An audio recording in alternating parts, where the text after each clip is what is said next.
सभी को राम राम।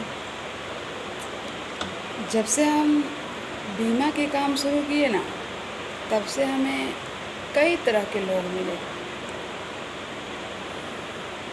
हाँ, 4-5 साल तो हो ही गए कि मतलब बात करते हैं। आज एक पिता से हमारी बात हो रही थी। उनके पास 2 लड़की थे और 2 लड़का, जिसमें लड़कियां बड़ी बड़ी थी और लड़के छोटे छोटे थे। अभी 1-2 घंटे पहले हमारी बात हो रही थी। पिता कह रहे हैं कि मैं मतलब उनसे हाल चाल वगैरह करते करते मैं बात करते करते बोली कि जीवन बीमा है आपके पास। तो कह रहे थे कि हाँ, जीवन बीमा था, अब नहीं है। मतलब उनका उम्र कम से कम 45-50 के करीबन होगा, ऐसा है। कह रहे थे कि हाँ था, जब बड़ी बेटी की शादी किए ना, तो उसमें मतलब पैसा मिला हमको, जो 2-4 लाख मिला था, क्योंकि जिस हिसाब से हम देंगे वही मिलेगा। तो उससे हम अपने बड़ी बेटी के विवाह कर दिए। तो हम बोले चलिए, अब दोबारा लेने के लिए नहीं सोच रहे हैं। तो कह रहे हैं कि अब तो उम्र भी इतना हो गया है और बेटा लोग हैं तो वो अपना पढ़ाई लिखाई कमा कमा के कर रहे हैं। तो मैं बोली अच्छा, कोई बात नहीं, आप जितना कमा रहे हैं उतना ही में से एक और बेटी है। तो हाँ, फिर लगे कहने वो कि एक नहीं, 2 बेटी अभी है। तो मैं बोली क्यों, आप तो कह रहे हैं कि एक बेटी के लिए बीमा कराए थे, फिर उसका शादी कर दिए। तो कह रहे हैं हाँ, शादी कर दिए थे। सोचिए, 18-20 साल पैसा इकट्ठा करे, वो बीमा पूरा हुआ, फिर लड़की का मतलब 18-20 साल का उम्र भी जब तक हो गया, हमने उससे उसका विवाह वगैरह सब कुछ कर दिया। तो मैं बोली फिर, तो कह रहे हैं कि ऐसा हुआ ना कि वो लोग हमसे कह रहे थे कि पता नहीं मोटरसाइकिल मांग रहे थे। हाँ, कह रहे थे कि मोटरसाइकिल मांग रहा था। वो दामाद ना मार्केटिंग का काम करता था, भिखमंगा दामाद मार्केटिंग का काम करता था। तो बोला कि मतलब अपनी घरवाली को बोला कि उसके पिता सब कुछ बता रहे थे, मतलब इस अंदाज से बता रहे थे ना कि मैं सुन के ना मेरे को जैसे लग रहा था ना कि रोना आ जाएगा।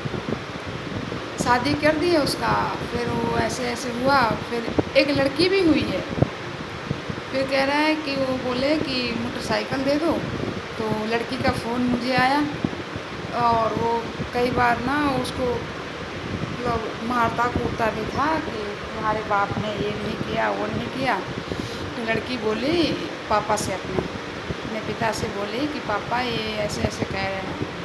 तो उसके पिता बोले कि अच्छा ठीक है, ऐसा है, उनको बोल दो थोड़ा वक्त हमको थोड़ा समय दे दें, हम गाड़ी दे देंगे। सोचिए, शादी के 2 साल हो गए थे, कह रहे थे 2-2.5 साल हो गए थे।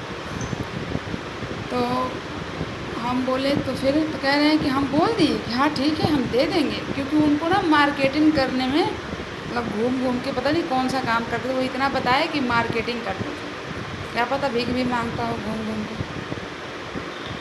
तो मार्केटिंग करने के लिए उनके पास गाड़ी नहीं थी। सोचो, भिखमंगा 18-20 साल इतना उम्र का हो गया है, अभी तक उसके पास इतनी कमाई नहीं थी कि मतलब अपने कमाई से वो गाड़ी खरीद ले और मार्केटिंग करे। तो ऐसे भिखमंगे के साथ माँ बाप अपनी बेटी देते ही क्यों हैं?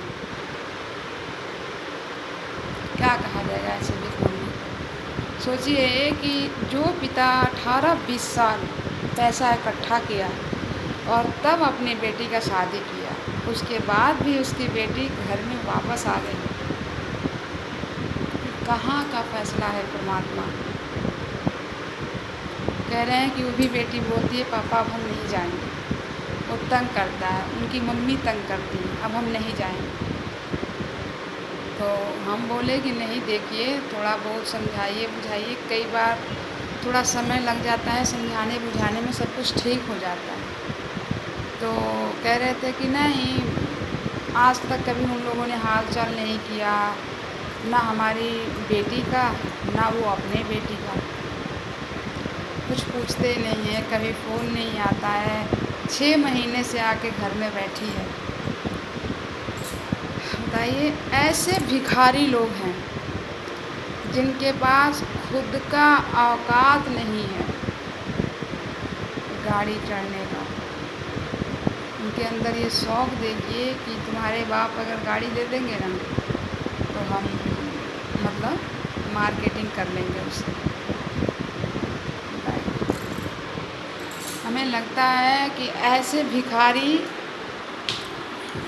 को गाड़ी देने से, तो कम से कम गाड़ी नहीं आएगा तो आज की डेट में 80-90 हज़ार लाख रुपए से कहीं भाव नहीं जाएगा।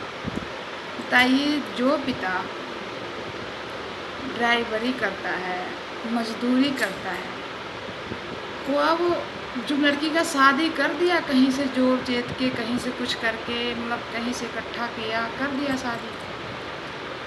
अब उसके बाद वो वापस आए, वो कहे मुझे ये दो, मुझे वो दो। कितना गिरे हुए लोग हैं ना धरती इस ज़माने, इस दुनिया में। फिर मैं बोली कि अच्छा ऐसी बात है, तो कह रहे हैं वो कि हाँ, हम बीमा लेंगे, और 2 बेटे भी हैं ना, तो वो भी मतलब इतना कुछ नहीं करते हैं। कितनी मजबूरी अपने किनारे है।